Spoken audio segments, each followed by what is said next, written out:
हा मी गॅसवर बोलणार नाही, पण ते जेवढा असेल तेवढं शांतपणे ऐकून घ्या. नीट बसा, सगळं डॉक्टरांनी सांगितल्याप्रमाणे नीट बसा. आज 8 मार्च महिला दिन, या निमित्तानं आज आपल्या प्रशासनामध्ये हा महिला दिन साजरा होत आहे. अशा महिला दिनानिमित्त उपस्थित असलेले माझे मित्र बबनराव भोसले साहेब आणि त्याशिवाय आपल्या प्रशासनातील सर्व शिक्षिका 100% उपस्थित आहेत आणि सर्व विद्यार्थिनी विद्यार्थी मित्र. सध्याचा काळ तसा कोरोना महामारीचा आहे आणि संकट सगळ्या जगामध्ये आहे, भारतात आहे, महाराष्ट्रात आहे. आणि नुकत्याच आपल्या प्रशाला जे आहे ते 27 जानेवारीपासून सुरू झाले होत्या आणि त्याच्यामध्ये आपला सुद्धा 1-2 दिवस आपले छान कार्यक्रम झाले. 16-17 जानेवारीला फेब्रुवारी महिन्यामध्ये छान झाले. आपली शाळा चांगलीच सुरू झाली होती आणि लगेच पुन्हा अजून लॉकडाऊन सुरू झालं. लॉकडाऊन सुरू झाल्यानंतर पुन्हा परवा मागच्या आठवड्यात एक कार्यक्रम झाला आणि तो शिक्षक मर्यादित झाला. आपल्या शाळेतील वरिष्ठ साळुंखे सर ते सेवानिवृत्त झाले आणि आम्ही काही विद्यार्थी होत्या. आणि त्यानंतर आता 8 मार्च महिला दिन कार्यक्रम करायचं डोक्यात काल सकाळी आलं की आज आपण शाळेमध्ये महिला दिन साजरा करावा. मग कसा साजरा करावा, कसा साजरा करावा. आमची दर रविवारी मुख्य रविवारी मीटिंग आली आमची संस्थेमध्ये. दर रविवारी 11 ते 2 वाजेपर्यंत आमचे सगळे जे शिकायचे बघायला आपले संस्थेचे मार्गदर्शक आणि चर्चा होती, बरीच चर्चा होती. आणि खरं तर आणि डॉक्टर बबनराव भोसले साहेबांना बोललो होतो आपल्या 1 ते 4 मेच्या दरम्यान साहेबांचा कार्यक्रम करता येईल त्या उद्देशाने त्यांना बोललो होतं. आणि मग त्या ठिकाणी मी सांगितलं की उद्या आम्ही कार्यक्रम करतोय महिला दिनानिमित्त आणि तुम्ही त्या कार्यक्रमासाठी या आणि लगेच हो करा. त्यानंतर म्हणजे जावं त्याचा कार्यक्रम करा. नंतर आपल्या जे काही नियोजन असेल ते नियोजन आम्ही करू. आणि मग संध्याकाळी मी पापळे मॅडमला फोन केला की असा उद्या आपल्याला महिला दिन साजरा करायचा आहे आणि त्या निमित्त आपल्या शाळेतल्या जेवढ्या शिक्षिका आहेत त्या सर्व शिक्षकांना बोलवा. म्हणजे आता लॉकडाऊन असल्यामुळं सकाळचा म्हणजे आपला प्राथमिक विभाग 1 ते 4 पुन्हा 8 ते 10 वर्ग फक्त 10वीचाच वर्ग चालू असल्यामुळं सर्व शिक्षिका उपस्थित राहू शकत नाही. तर त्यांना आवडून सांगेल की तुमचा दिवस आहे, महिलांचा दिवस आहे, मुलींचा दिवस आहे आणि म्हणून तुम्ही सर्वजण उद्या या कार्यक्रमासाठी उपस्थित राहा असं सांगितलं. आणि खरं तर नियोजन जे आहे ते आम्ही सगळे शिक्षक करणार आहोत. पण नुसतं वाकडे मॅडमला सांगितलं नियोजन त्यांनी सगळी सूत्र ताब्यात घेतली. म्हणजे सगळं सूत्रसंचालन करणं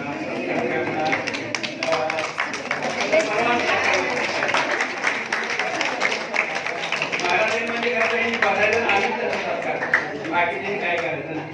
पण त्यांनी सगळे त्याची बातमी स्वतः होणार की इनामदार मॅडम, गाडे मॅडम असतील, आपल्या मॅडम असतील, कोकाटे मॅडम, सर्वांनी आपली मतं जे आहेत महिलांच्या संदर्भात त्यांनी व्यक्त केली. तर पुरुषांनी व्यक्त करायला पाहिजे, बरोबर ना?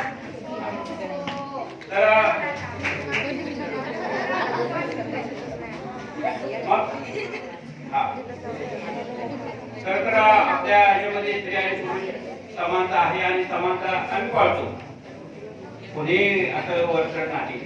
आणि त्या दृष्टीनं आम्ही महिलांचा सन्मान व्हावा या उद्देशानं ही महिलांचे जे महत्व जे आहे ते खूप महत्वाचं. जगामध्ये स्त्री खरंच उच्च दर्जाची आहे, तिच्याशिवाय पूर्णत्व होत नाही. स्त्री सर्वात महत्वाचा घटक आहे. विचार केला तर खूप महत्वाचा आहे, कारण तिच्या ज्या भूमिका ज्या आहेत स्त्रीच्या, तुम्हाला माहिती आहे की आई असते, कन्या असते, बहीण असते, सासू असते, अनेक त्या स्तरातून केलं जावं.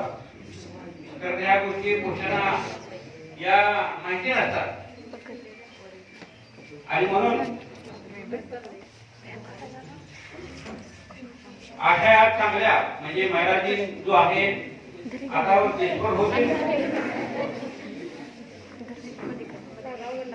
अशा कार्यक्रमासाठी म्हणून डॉक्टर गोविंदराव भोसलेंनी म्हणलं की आपण आरोग्यावरती विद्यार्थी समोर असतील, मॅडम असतील, त्या संदर्भामध्ये खरं तर आजार जे असतात विशेष करून महिलांना जास्त आजार होतात.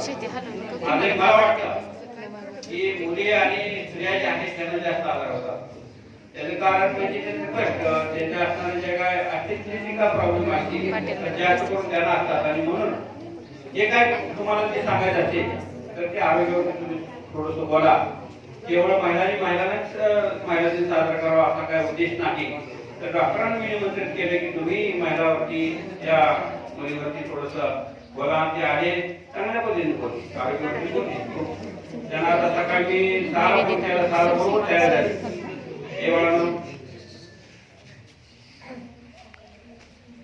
तर असा हा महिला दिन कोकाटे मॅडम सुद्धा आपलं म्हणले की आज तुमचा दिवस कसा आहे, माझा दिवस चांगला आहे महिला दिन म्हणून तर आम्ही त्याच्यापासून म्हणले की शाळेचा कार्यक्रम चांगला साजरा व्हावा.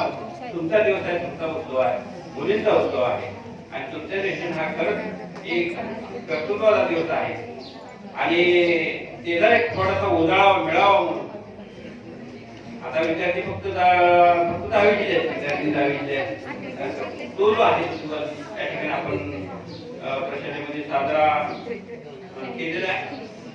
आता या ठिकाणी बऱ्याच मॅडमनी महिला दिनानिमित्त आपली मतं व्यक्त केली. काही बघा आता प्रत्येक क्षेत्रामध्ये सुद्धा स्त्री असो मुलगी असो ती अग्रेसर कशी आहे. काही स्त्रियांची मला नाव घ्यायला हरकत नाही, एक उदाहरण मी देईन.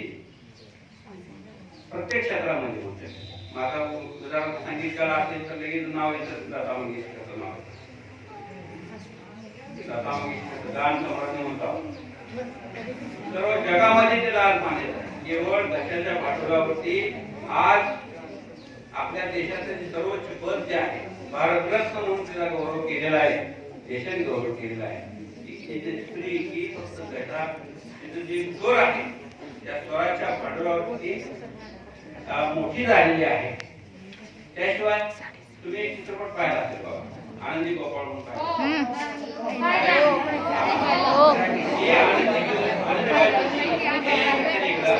आनंदीबाई जोशी ज्या आहेत त्या आपल्या देशामध्ये पहिल्या तुम्हाला जनरल नॉलेज माहिती पहिल्या माझ्या डॉक्टर आहेत.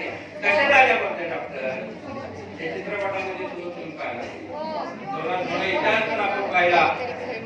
त्या संकटातून डॉक्टर झालेले त्यांचं वय वर्ष 9 असताना लग्न झालं. कोणाबरोबर लग्न झालं? गोपाळराव जोशी बरोबर झालं आणि लग्न झालं त्यांचं वय वर्ष 29. दोघांच्या वयामध्ये 20 वर्षाचा फरक. वय वर्ष 9 आणि 29 सांगायचं उद्देश आता पुन्हा 14 वर्षी त्यांना एक मुलं झालं, मुलगा झाला आणि लगेच मुलगा झाला तो वारला. आणि खरी कळक जे आहे ती त्या ठिकाणी तुमच्या महिलेला म्हणजे आनंदीबाईला झाली की आपण डॉक्टर झालं पाहिजे. आणि त्याचं शिक्षण डॉक्टर व्हायला शिकावं नाही मला नाव डॉक्टर होण्यासाठी खूप शिकावं. आणि त्या काळात शिकण्याचा सुद्धा नव्हता, शिक्षणाचा नव्हता, शिक्षण अल्प आणि तरी सुद्धा त्यांना साथीने गोपाळराव म्हणजे त्यांच्या पतीने त्यांना घरी संस्कृत इंग्लिश शिकवला. आणि शिक्षण आपल्या भारतामध्ये नव्हती, एवढी शिक्षण भारतामध्ये मिळत नव्हतं. मग या गोपाळरावने काय केलं, 15 वर्षाला अमेरिकेत जाण्यासाठी प्रवृत्त केलं. तेव्हा अमेरिकेत येण्यासाठी धर्म बदला म्हणून सांगितलं. कुणाला त्या अनुभवाला तुमचा धर्म बदला शिक्षणासाठी या तडजोड केली नाही. गोपाळराव तडजोड केली नाही, बंड करून पुन्हा ते ख्रिस्ती धर्म स्वीकारावं त्यांना सांगितलं, पण धर्म स्वीकारला नाही.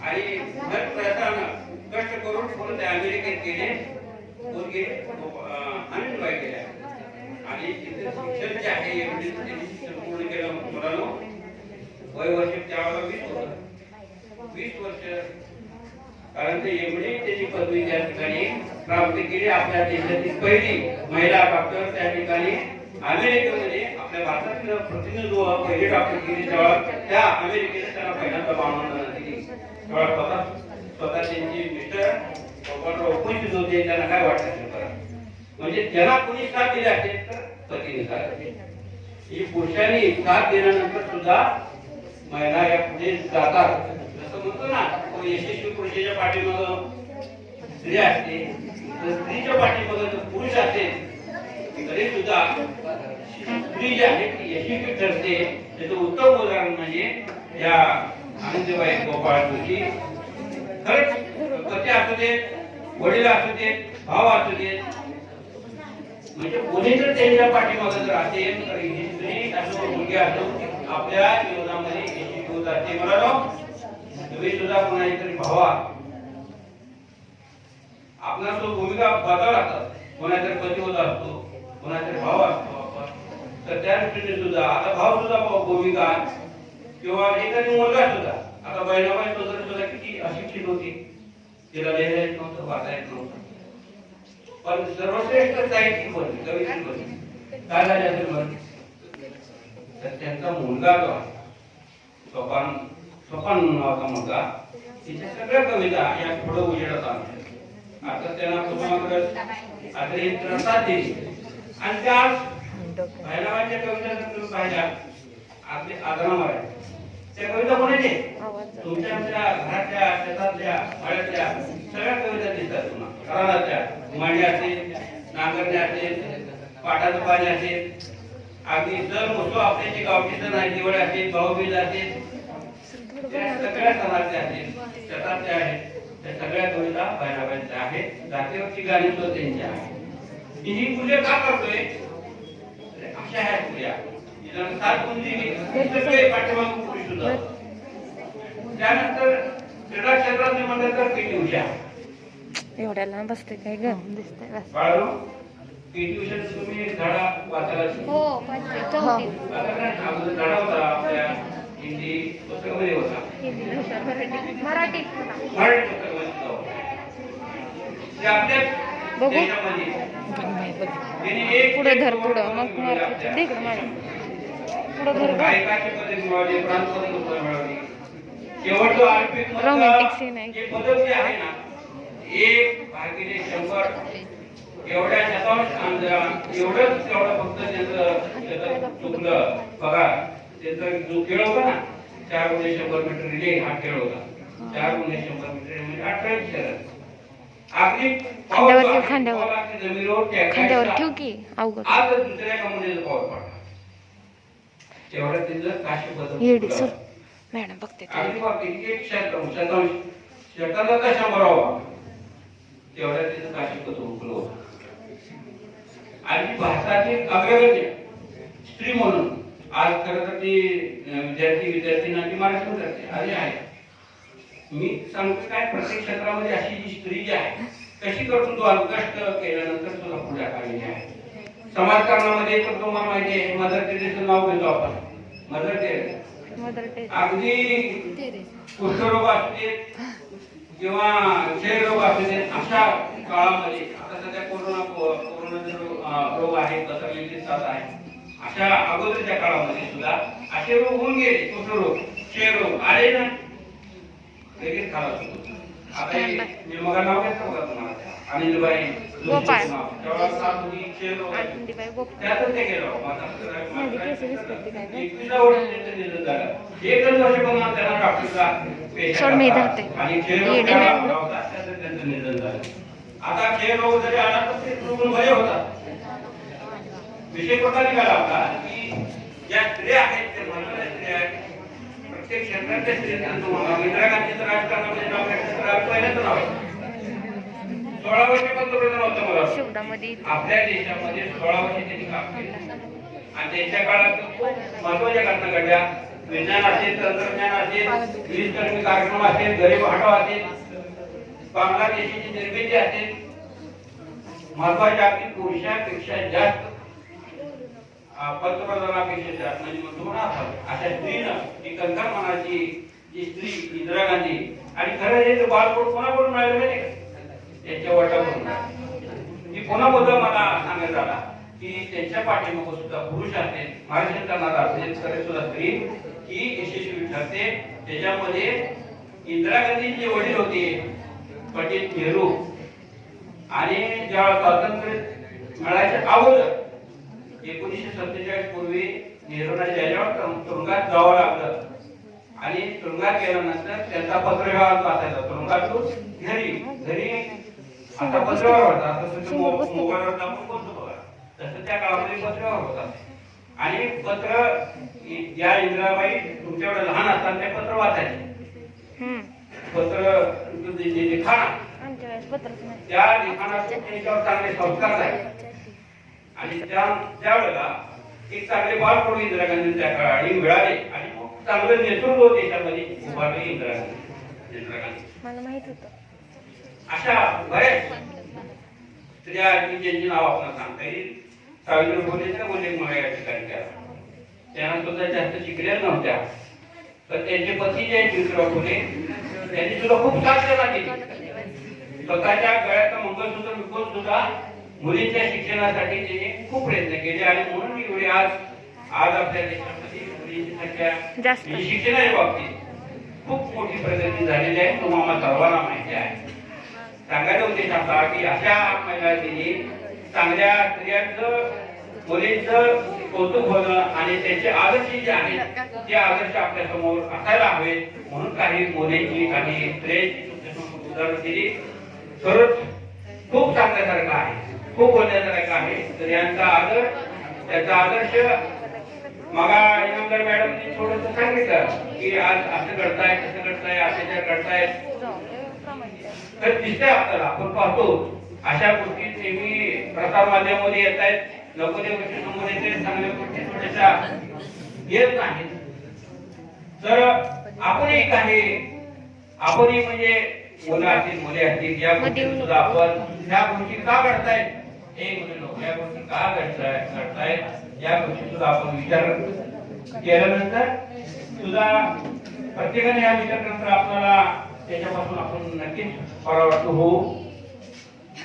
जास्त बोलावं असं मला वाटत नाही. तुम्हाला सर्वांना मुलींना आता मुलांना काय शुभेच्छा देऊ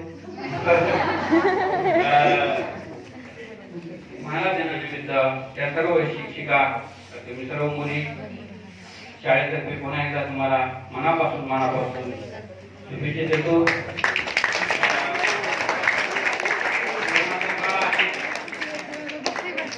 कोरोनाचं संकट आहे